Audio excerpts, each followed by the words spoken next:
요즘 많이 세상이 발전하면서 많은 사람들이 취미를 다들 갖고 또 즐기는 것들을 보게 됩니다.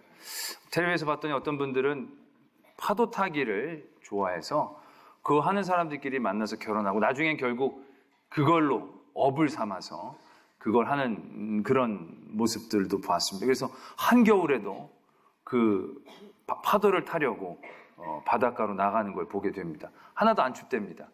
바닷물은 오히려 바깥보다 괜찮다고 믿겨지지는 않지만 그분들은 그렇게 얘기하더라고요. 타고 들어와서도요, 바다를 하염없이 쳐다보는 거예요. 왜냐하면 파도 하나하나가 다 아까운 거예요. 아, 저거 타면 되게 재밌었을 텐데, 저거 타면 되게 좋았을 텐데, 다 그러면서 굉장히 즐거워하는 모습들을 보게 됩니다. 그래서 그 모습을 통해서 이런 취미 생활을 즐기는 것들이 좋고 아름다워, 뭐 이런 것들을 거기선 보여주려고 했던 것 같습니다.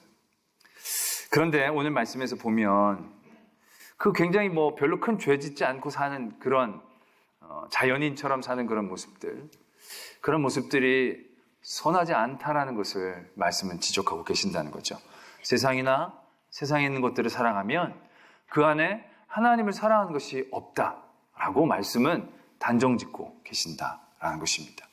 이 말씀엔 우리 모두도 자유롭지 못합니다. 여러분 성도들께서도 많은 취미들을 갖고 계시는 게 있을 겁니다. 좋아하는 것들이 있으실 겁니다.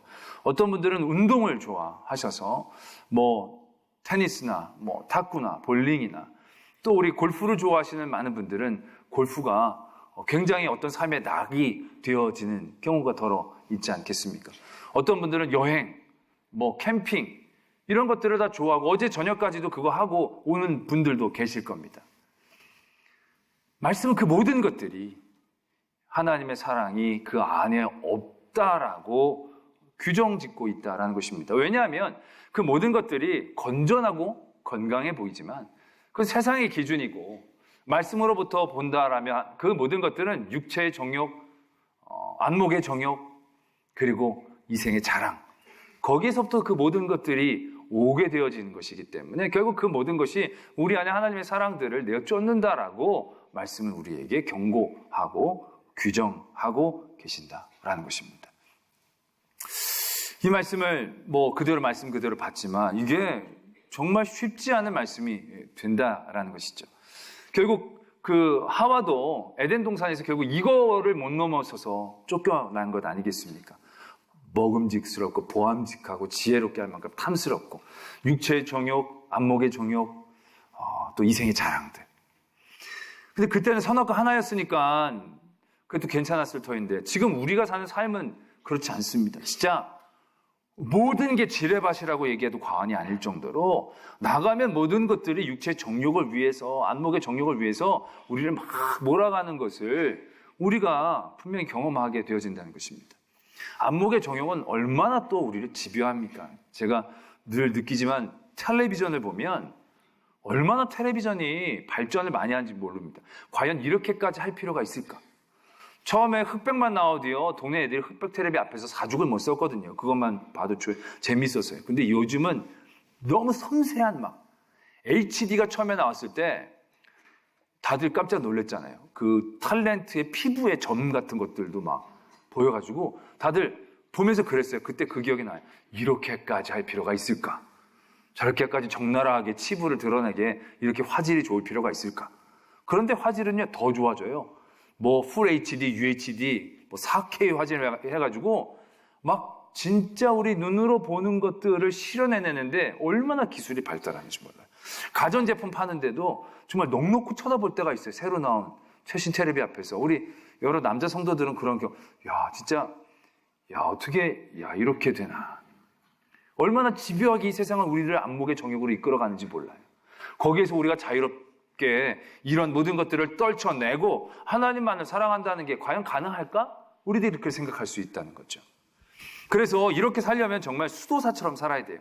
모든 대중매체 끊고 우리끼리 공동체 생활하면서 그냥 공동체 하면 안 되고요. 5가구씩 모아가지고 서로 감시하게 하면서 육체의 정욕이나 안목의 정욕을 따라가는 모습들이 없는지 스스로 늘로 저녁마다 자아 비판하면서 내가 오늘 안목의 정욕을 저질렀습니다. 뭐 이러면서 살지 않는 한 이게 어떻게 가능하겠냐라는 것입니다. 그리고 또 우리가 이 말씀을 듣고 나서는요, 빨리 쉽게 포기해버립니다. 이거 그냥 하나님께서 주시는 그냥 그런 말씀이지. 어떻게 이렇게 살아? 하나님의 말씀은 보면요. 뭐 아니면 도예요. 도 아니면 뭐예요. 근데 세상이 어떻게 그래요? 도, 개, 걸, 윤, 모. 그런 삶을 경험하는 게 우리의 삶의 자리의 모습이지 않습니까? 하나님은 그게 있으면 하나님을 사랑하는 게 없다는 거예요. 근데 그렇지 않거든요. 우리가 보면 개, 걸, 윷이 있잖아요. 우리의 삶에서도. 지금 우리가 그 증거 아니겠습니까? 이것도 사랑하고 하나님도 사랑하고. 우리의 모든 삶이 좋아하는 세상의 것들이 다 있잖아요. 어떻게 이렇게 없는 척하면서 순진하게 저를 쳐다보실 수가 있으세요? 네? 쇼핑도 좋아하고 여행도 좋아하고 뭐 운동도 좋아하고 다 좋아하는 거 엄청 많으시잖아요. 그런 것도 좋아하지만 또 하나님을 안 좋아하는 게 아니잖아요. 그렇다고. 그거 좋아하는 거 하나 있다고 하나님 사랑하는 마음이 다 마음에서 떠났습니까? 그건 아니잖아요. 그러니까 이 말씀을 접할 때마다 우리는 실제적으로 적용할 때 이건 그냥 주시는 말씀이고 알아서 하라는 거지 이렇게까지는 뭐 심하게 할 필요가 있는가? 한 8할, 9할, 뭐 7할 정도 우리가 유지하고 있으면 되지 않겠는가? 우리는 그렇게 이 말씀을 스스로 이해해 버리려고 할 때가 많이 있다는 거죠. 우리 실적인 삶이 그러니까. 그러나 하나님께서 우리에게 주시는 말씀은 그렇게 우리에게 타협하라고 주시는 말씀이 아니다라는 것입니다. 하나님께서 우리에게 뭐 아니면 도로 얘기하시는 그 많은 말씀들이 우리는 우리의 삶의 자리, 우리의 삶의 모습들, 우리가 삶에서 만들어가야 될 어떤 삶의 어떤 행동들이라고 이해할 때가 많이 있습니다. 이거 아니면 저거, 저거 아니면 이거. 근데 우리는 그렇지 않거든요. 되게 다양한 삶의 모습들 실제적으로 하게 되니까 우리는 타협하기 쉬워진다는 겁니다. 이게 삶의 모습일 때는요. 타협하기 쉬울 수밖에 없는 구조를 갖고 있는 겁니다. 실제적으로 그러니까. 근데 하나님이 뭐 아니면 도를 얘기해 주시는 건 삶의 자리에서 뭐 도를 얘기해 주시는 게 아니고요. 한 가지의 길을 얘기해 주고 계신다. 라고 우리는 이해하고 받아들여야 하는 것입니다. 하나님을 믿으면 선이고요. 믿지 않으면 악입니다. 세상은 그렇지 않죠. 선이 있고 악이 있지만 선도 악도 아닌 회색지대가 있지만 하나님의 표현은 그렇지 않거든요. 하나님이 빛이고요. 하나님이 비춰진 그곳만 밝은 거고 하나님이 떠나간 곳은 무조건 어둠이에요. 뭐 죄가 있고 악이 있어가지고 그것이 시커멓게 되는 게 아니고요. 빛이 있으면 선이고 빛이 있으면 믿음인 거고 빛이 있으면 그것이 하나님의 큰 복인 거고 떠나가면 다 악이 되어지는 구조이다라는 거죠. 삶의 우리의 모습 가운데서 이렇게 삶의 모습들을 만들어 가라 이렇게 살아라가 아니고요. 한 길을 우리에게 가르치고 도전하고 계신다라는 것입니다. 뭐 마음을 다하고 힘을 다하고 뜻을 다하고 항상 기뻐하고 쉬지 말고 기도하고 범사에 감사하고 이거 우리가 어떻게 해요? 우리 이런 말씀을 들을 때마다 지레 포기하고 그냥 타협하면서 살려고 하고 있다는 거죠. 삶의 모습에 대하여 어떤 형태들 어떤 모습을 갖춰야 한다는 그런 말씀이 아니고요. 유일한 길을 얘기하고 계신 겁니다. 하나님을 사랑하는 그것이 길이다는 거죠. 내가 세상을 사랑하고 하나님도 사랑할 수 있어요. 그런 모습은 충분히 가능해요. 그러나 구원받는 길, 영생의 길은 이 가치 있는 곳에서는 찾을 수 없다는 것을 하나님은 우리에게 분명하게 얘기하고 계신다는 겁니다. 그래서 말씀은 이렇게 흐르고 있죠. 그 모든 것들은 육체의 정욕, 이생의 정욕, 안목의 정욕에서 붙어온 것이라는 거죠. 마치 그것이 우리의 길이고 삶의 지혜인 것처럼 보여지지만 그건 그 온 곳이 썩고 사라질 것이다라는 거죠. 그곳에는 길이 없는 겁니다. 우리는 단순히 죄를 지면 죄를 짓고 우리의 삶의 자리에서 그런 하나님을 사랑하지 않는 부분들은 않는 부분들로 둘 수 있지만 그건 단순히 그런 삶의 모습으로 보면 그렇게 평가할 수 있지만 길을 중심으로 이해한다면 그건 길을 잃은 모습을 의미한다는 것을 알아야 합니다.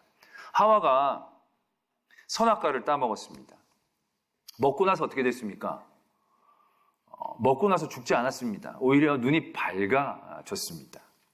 그러니까 그의 삶의 자리에서 그거 죄 한 번 지었다고 크게 뭐가 없어지고 무너지고 그런 건 아니라는 얘기죠.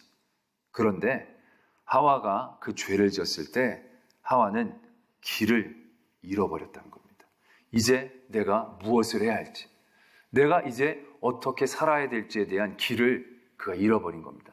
훨씬 더 자유로워지고 훨씬 더 지혜로워진 것 같아 보이지만 지혜로워 보이고 자유로워지 전 보인 그 길은 막힌 길이었다는 겁니다. 그는 거기서 어쩔 줄 모르며 헤매고 숨어 다닐 수밖에 없게 되어진 것이고, 궁극적으로는 그 일들을 통하여 그에게 생명의 길을 잃게 되어지는 결과가 생겼다라는 것을 우리가 분명히 기억해야 한다는 것입니다. 다윗이 안목의 정욕으로 인해서 죄를 저질렀습니다. 밧세바를 범하는 죄를 저질렀습니다. 밧세바를 보며 안목의 정욕이 생겼을 때에 그 안에서 하나님을 사랑하는 사랑이 다 떠나갔느냐? 그렇다라고 얘기할 수는 없습니다. 다윗은 정말로 하나님을 사랑했던 사람이기 때문에 그 정도 일로 하나님의 사랑이 그냥 싹 사라져버렸다라고 얘기할 수는 없다는 거죠. 그 뒤에도 나단 선지자가 왔을 때 나단 선지자를 반갑게 맞이하고 그 말씀에 대해 경청했던 그의 자세를 본다면 그가 단번에 그의 마음에 하나님에 대한 사랑이 없어졌다라고 규정할 수는 없다는 것입니다. 그렇지만 다윗이 그 안목의 정욕으로 인하여 죄를 저질리게 되었을 때 그는 길을 잃어가고 있었다라는 것입니다. 밧세바가 아이를 배웠다고 소식을 전해옵니다. 그때 이 다윗이 어떻게 행동했어야만 했습니까? 바른 하나님의 길 가운데에서 회개하고 나아갔어야만 했습니다. 근데 다윗이 길을 잃은 거예요. 거기서 어떻게 할지를 제대로 판단하지를 못하는 거예요. 그래서 우리아를 불려다가 합방을 시켜서 대강 얼버무리려고 한다는 거죠. 근데 그게 뜻대로 되질 않는 거예요. 그래서 나중에 어떻게 합니까? 그 우리아를 전쟁터에서 죽이도록 살인을 교사하게 됩니다. 다윗이 누굽니까? 자기를 죽이려고 했던 사울의 생명도 그가 소중하게 여겼던 사람이에요. 그것도 자기 마음대로 다루지 않고 하나님 앞에 맡길 수 있었던 사람이었다는 얘기죠. 그런데 그 다윗이 자기에게 충성된 그 부하를 죽이는 일에 앞장서고 있다는 겁니다. 그가 지금 어디로 가는지 그는 지금 그 길을 잃고 있다는 거죠. 그 길을 알지 못하고 그 길을 완전히 놓치고 헤매고 다니고 있는 모습을 보이고 있다는 겁니다. 그 삶의 자리에서 여전히 하나님을 사랑하는 마음도 있고 여전히 하나님 앞에 충성하는 마음도 있습니다. 그게 그 삶의 자리에선 그렇게 되어지지만 점점 그의 길은 삐뚤어지고 가고 있었던 거죠. 그가 다시금 하나님을 바라보며 하나님만을 전적으로 섬기는 일 가운데 회복하지 않았더라면 그는 영영 길을 잃고 말았을 것이다 라는 것입니다. 솔로몬도 마찬가지죠. 솔로몬도 얼마나 지혜 있고 하나님을 사랑하고 똑똑한 사람입니까? 그러나 그가 안목의 정욕, 세상 육체의 정욕들, 세상의 여러 가지 유익 가운데에서 그가 마음을 나누게 되었을 때 그가 말년에 길을 잃습니다. 내가 뭘 어떻게 할지 알지를 잘 못하는 거죠. 그에게 다가오는 여러 위협들을 어떻게 지혜롭게 해결해야 하는가에 대한 길을 잃어버리고 엉뚱하게 해결해야 하게 되어지는 그런 어리석은 솔로몬의 모습들을 우리가 발견해낼 수 있다는 거죠. 오늘 하나님께서 우리에게 주시는 이 말씀, 지금 너희들이 그렇게 살고 그렇게 삶의 자리에서 완벽해져라는 것을 요구하시는 게 아닙니다. 길을 잃고 있는 우리들에게 너희가 왜 그 길을 잃고 있는지를 가르쳐주고 계신다는 거죠. 지금 길이 막혀서 어디로 가야 될지 알지 못한 우리들에게 너희들이 그 길이 왜 막혔는지 아느냐? 안목의 정욕과 육체의 정욕과 이생의 자랑, 그것을 따라 너가 세상 것을 사랑했기 때문에 너희들이 길을 잃었다라고 얘기하고 계신다는 거죠. 그러면서 그 길을 다시금 인도해 주시는 겁니다. 하나님께로 돌아오라.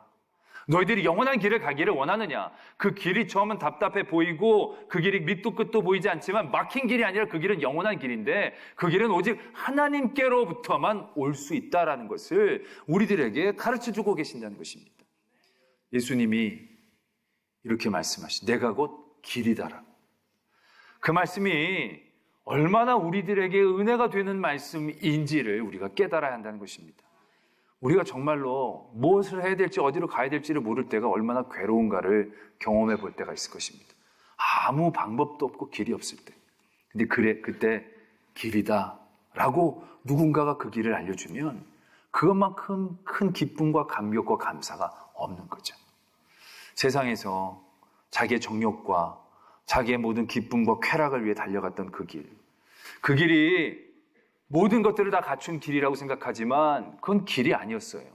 그건 막다른 골목이었고요. 그냥 삶의 자리에서 우리를 붙잡는 그런 유혹이었을 뿐이다라는 얘기죠. 여러분들이 지금 하나님도 사랑하고 여러 가지도 많이도 사랑하는 그런 삶의 자리에 있을 거예요. 지금은 별 문제가 없어요. 뭐 누가 뭐라 하는 사람들도 없고 하나님도 열심히 예배 드리고 나머지 시간에 이것도 사랑하고 저것도 사랑하고 여러 가지 사랑하니까 두루두루 좋은 나의 삶에서 참으로 부족함이 없는 삶을 진짜 만끽하고 있다라고 얘기할 수 있는 분들도 계실 거예요. 그러나 여러분 그게 만족한 삶이 아닙니다. 그 삶이 영원한 삶이 아니니까. 그 삶에선 여러분들은 오히려 길을 잃고 제자리에 서서 그 모든 사랑이 지나가고 세상의 쾌락들이 여러분들을 다시금 옥죄게 되었을 때 그 다음에 여러분들이 뭘 어떻게 해야 될지 알지를 못하게 되는 그러한 나락으로 떨어진다는 것을 말씀은 우리에게 경고하고 계신다는 거예요. 여러분들이 좋아하고 기뻐하는 많은 세상의 것들, 그게 영원한 것이 맞습니까? 그것이 여러분들에게 정말로 충족할 수 있는 많은 기쁨을 주는 이유가 맞습니까? 저는 그런 생각을 해봅니다. 뭘 하나를 하면 큰 만족감을 얻는다. 그걸 하나 하면 참 기쁨을 얻고 위로를 얻는다. 그런 얘기를 많이 들어요. 그럼 그 위로를 얻고 만족감을 얻으면 그게 좀 오래 가야 되잖아요. 다른 걸 할 수 있는 힘이 되어져야 되잖아요. 그런데 그것은 순간적인 만족을 줄 뿐이지 늘 갈급하게 만드는 게 아닌가라는 생각을 하게 돼요. 여행을 다녀오면 마음이 심신이 위로가 되고 만족이 된다는 거예요. 근데 여행을 좋아하는 분들은요, 그게 마약처럼 어느 순간 가지 않으면 삶이 되지를 않는 그러한 현상들을 발견한다는 얘기를 듣게 됩니다.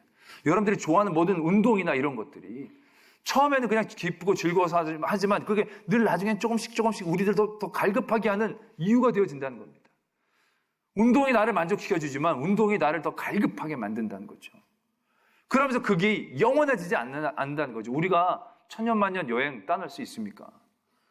운동을 몇 살까지 할 수 있겠습니까? 여러분들이 캠핑을 몇 살까지 할 수 있겠습니까? 영원한 게 아니라는 거예요. 지금 삶의 자리에서 우리가 멈추고 서 있으니까 그 괜찮아 보이지만 지금 우리의 삶은 멈출 때가 아니란 얘기죠. 늘 예수 그리스도 그 길 가운데 우리가 영원한 길로 하나님이 주시는 영생 복락을 향하여 우리가 나가야 되는데 우린 지금 여기가 좋사오니 초막을 짓고 여기서 그냥 지냅시다. 그런 유혹 가운데 우리가 빠져 있는 경우가 얼마나 많이 있는가라는 거죠. 그래서 하나님은 우리에게 그 길을 가르쳐주고 계시는 겁니다. 길을 잃고 헤매고 많은 세상의 쾌락과 유혹 가운데 빠져서 방황하고 있는 우리들에게 길이 뭔지 아느냐?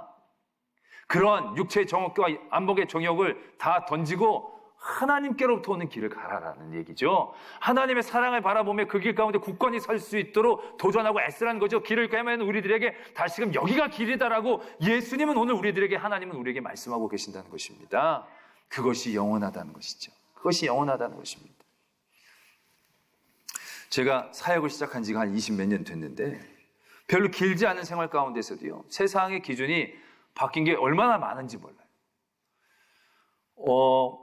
예배 형태, 예배에 대한 이 생각들도요, 20여 년 가운데 굉장히 많이 바뀌었습니다. 제가 사역을 처음 시작할 때만 하더라도요, 다들 이 드럼을 치는 것에 대해서 고민들을 많이 했어요. 이 드럼을 쳐도 되나, 안 되나? 어떤 분들은 드럼 치면 이단이라고 막 그랬었어요.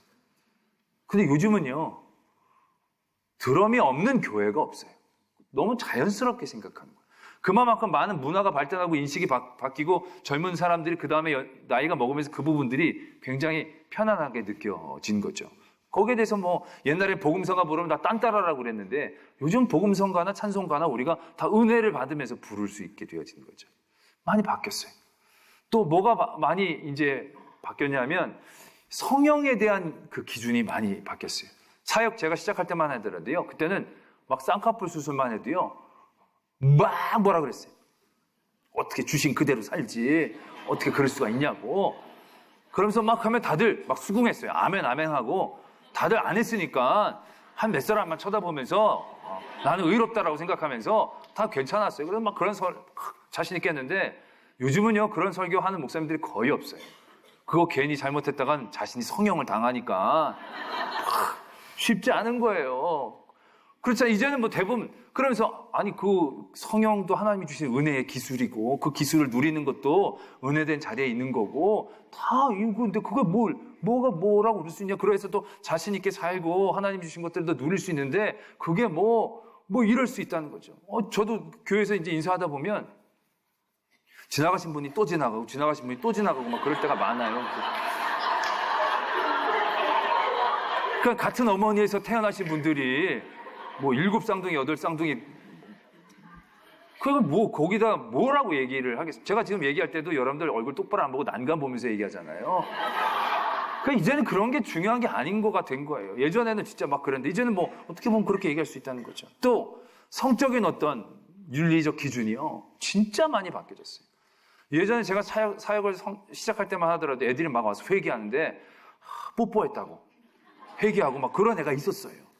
근데 요즘은 그렇게 해서 회개하러 온 애가 있으면 걔는 입원을 시키는 게 맞을 정도로 이게 완전히 기준이 달라진 거예요. 요즘은 사귀면 손잡는 게 문제가 아니에요. 사귀면 여행을 가는 것처럼 생각을 하는 경우가 많아요. 결혼도 전에. 그러니까 여러분 어제 아이들 MT 갔다 온 거 MT 갔다 온 줄로 생각하시면 큰일 나요, 그거. 불꽃 같은 눈으로 살펴봐야지. MT 그렇게 학교 자주 안 가거든요. 근데 애들이 MT를 자주 가요. 출장을 자주 가요, 이상하게. 제가 이렇게 여행지 가다 보면요, 새파란 애들이, 절대 부부가 아닌 애들이 아침에 부부처럼 산책하는 애들이 얼마나 많은지 모르겠어요. 그럼 그걸 내가 뭐라고 그러기가 쉽지 않답니다. 시대가 지나는데 전근대적인 꼰대 기질의 목사님. 요즘은 혼전순결은요, 말도 안 해요.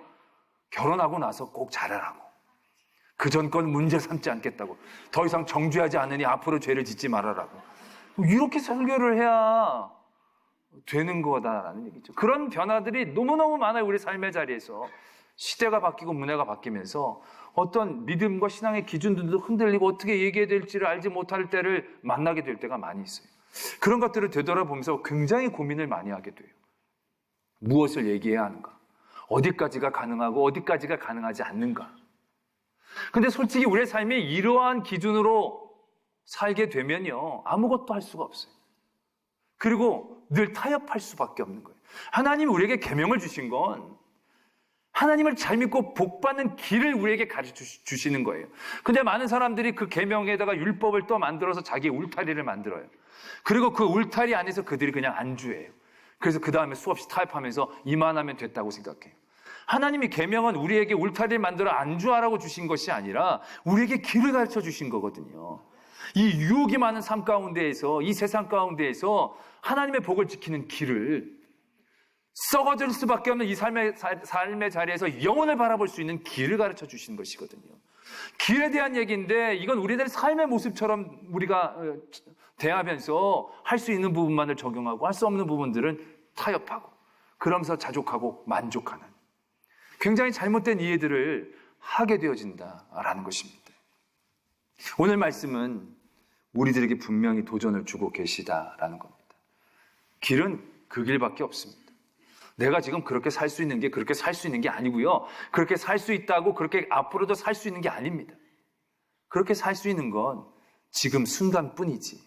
우리는 점점 길을 잃고 있다는 것을 깨달아야 합니다. 나의 모든 내 종욕과 평안을 따라갔던 그 모든 삶의 자리, 그것이 나는 아직 하나님을 사랑하는 게 더 많아. 더 하나님을 열심히 살아.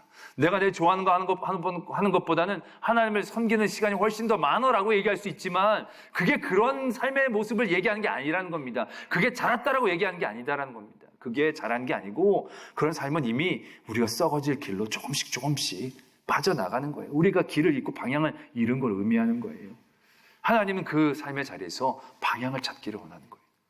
수도사처럼 살라고 얘기하는 게 아니고요. 우리가 세상에서 즐기고 기뻐하는 모든 것들 가운데서도요, 길을 잃지 않기 위한 깨어있음이 있어야 한다는 것이에요. 이것 따로 떼어놓고 이만큼 해도 되는 게 아니라 이 자리에서도 하나님의 길을 잃지 않기 위한 우리들의 안간힘과 도전들이 있어져야 한다는 것입니다. 이 모든 것들이 세상으로부터 왔다라는 것에 대한 깨달음, 이곳에서도 하나님께로부터 온 것을 찾기 위해서 애쓰고 힘쓰고 노력하고 도전하는 우리들의 모습들이 있어야 정말로 유혹이 많은 이 세상의 삶의 자리에서 길을 잃고 헤매지 않을 수 있다는 겁니다. 길을 잃은 그 자리에서도 얼른 그 길을 바라보며 그 길 가운데 서려고 하는 회복의 역사가 일어날 수 있다는 것입니다. 이게 우리를 옥죄는 짐이 아니고 우리에게 가르쳐 주시는 지도입니다. 여러분들이 갈 곳을 바라보지 않을 때 우리는 길을 잃었다는 것도 느끼지 못합니다. 지금 이 삶의 자리가 좋아서 어디로 가야 될지 볼 필요성도 느끼지 못할 때 아무 문제가 없는 삶이 아니다라는 겁니다. 그것은 길을 잃었다는 것을 의미하는 것입니다. 그 자리에서 내가 길을 잃었다라는 걸 깨달아야 합니다. 그리고 그 길에서 다시금 회복하기 위해 힘쓰고 애써야 합니다. 세상에 있는 것들로부터가 아니라 아버지께로부터 온 것. 그래서 아버지께로 갈 수 있는 그 길, 막혀있는 그 길에 가고 있는 것이 아니라 하나님의 영혼의 길로 뚫려있는 그 길을 찾기 위해 항상 기뻐하고 쉬지 말고 기도하고 범사에 감사할 수 있는 일, 마음과 힘과 정성을 다해서 하나님을 사랑하려고 애쓰고 노력하고 이 세상의 모든 것들로부터 늘 하나님을 사랑하는 사랑 가운데에 나의 중심을 잡으려고 하는 이 일들, 결코 완벽한 사람들만의 일들이 아니라 우리가 결코 게을러서는 안 되는 우리의 삶의 믿음의 모습이다라는 것을 깨닫고 그 길을 잃지 않는 저와 여러분들이 되어지기를 소망합니다.